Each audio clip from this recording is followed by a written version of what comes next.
You feel it first as a chill, a subtle drop in the room's temperature, even though nothing has changed. The air grows heavy, thick with unspoken words. You're standing in a life you built together, yet you feel like a guest, a trespasser in your own home, in your own mind. Every word you say is a chess move. Every decision is weighed against an invisible scale. You're exhausted from a war you didn't even know you were fighting. This isn't a lapse in communication. This isn't a rough patch.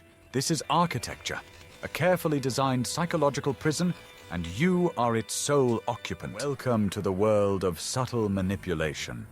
It's not about shouting or overt demands.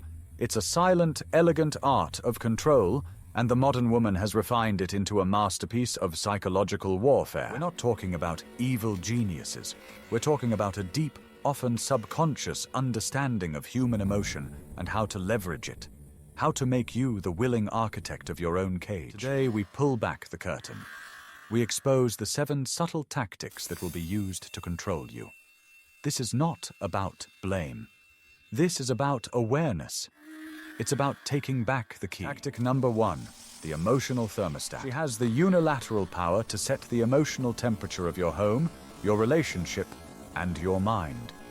One moment, it's warm, loving, and safe. The next, it's icy, silent, and hostile. Why does this work? Because humans crave stability. You will do anything to get back to the warmth. You'll apologize for things you didn't do. You'll change your behavior.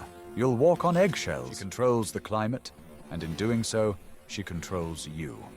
You become a frantic weatherman, desperately trying to predict a storm that she alone creates. Tactic number 2, strategic incompetence. I just don't know how. You're so much better at this than I am. I'm afraid I'll break it. These are not confessions of inability. They are delegations of responsibility disguised as compliment. This tactic preys on your masculine instinct to provide, to fix, to be the hero. She frames her refusal to participate as a damsel in distress scenario, and you eagerly play the knight. But over time, the knight becomes the servant. You're left managing not only your own life, but the parts of hers she has deemed too difficult or unpleasant. Her learned helplessness becomes your learned burden. Tactic number 3, the guilt tapestry. Every small mistake you've made, every time she helped you, every sacrifice she's made, none of it is ever forgotten. It's not in the past, it's thread. And she weaves it into a heavy blanket of obligation she can throw over you at any moment. Want a night out with your friends? She'll bring up that time she stayed home when you were sick, thinking of a purchase for yourself. She'll remind you of the investment she made in your shared future. It's a debt that can never be repaid. The interest is your freedom. The currency is your compliance. She is no longer your partner. She is your creditor. Tactic number 4, the silent critic. Sometimes the most powerful weapon is the absence of a reaction.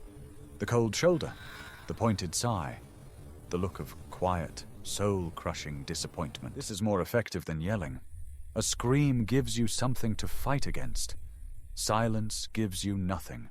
It creates a vacuum, and your mind will rush to fill it with self-doubt and guilt. You'll start narrating your own crimes. Is it because I said that thing earlier? Am I not trying hard enough? You become your own prosecutor, and she is the silent, judging God. Tactic number 5, the public pedestal. In public, you are the greatest man alive. She sings your praises. She tells everyone how supportive, how brilliant, how perfect you are. It feels good. It feels like validation, but it's a trap. This public image isn't for you, it's for her. It creates a standard that you are now terrified to fall from. It also makes her look like a saint for putting up with the real you in private. Any private disagreement becomes a betrayal of that public persona. How can you be so cruel to me when I tell everyone how wonderful you are? The pedestal becomes a cage, and the praise is the lot. Tactic number 6, the we decoy. Don't we think it's time to sell your car? We should probably spend less time with your friends, shouldn't we? We're not ready for that promotion, are we? Notice the pattern. A desire is presented as a mutual conclusion. Her opinion is disguised as a shared reality. It's a brilliant sleight of hand. It bypasses debate and presents her will as a foregone conclusion that we have already reached. To disagree is not to have a different opinion. It's to be disagreeable. It's to break the we. You are positioned as the disruptive one, the one who isn't a team player for simply wanting a say in your own life. And finally, the most insidious of all. Tactic number 7, the fragility gambit. This is the masterstroke. When you try to confront her, to raise an issue, to express your own pain, she collapses. Not with anger, but with overwhelming theatrical sorrow. Your complaint becomes an attack. Your pain becomes her trauma. I can't believe you would say that to me, knowing how sensitive I am. After all I've done, this is how you repay me? Suddenly, you are not the one with a grievance. You are the aggressor. You are the bully. Fragility gambit is psychological judo. She uses the momentum of your own legitimate feelings to throw you to the ground.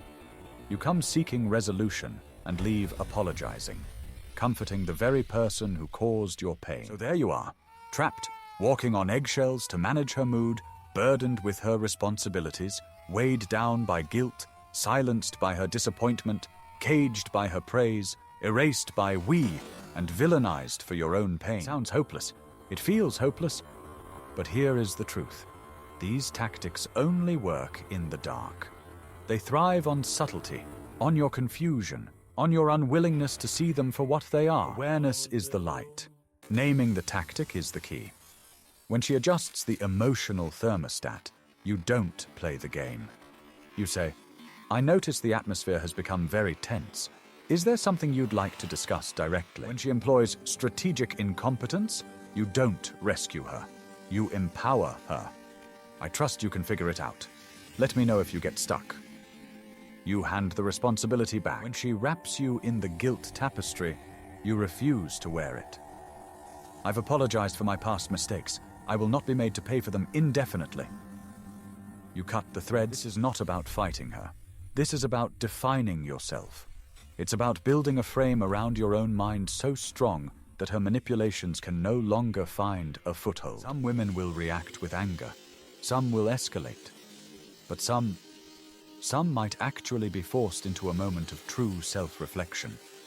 But that is not your concern. Your concern is your sovereignty, your peace, your freedom. The door to the prison was never locked. You were just convinced you didn't have the key. Look for the patterns. Trust the chill you feel.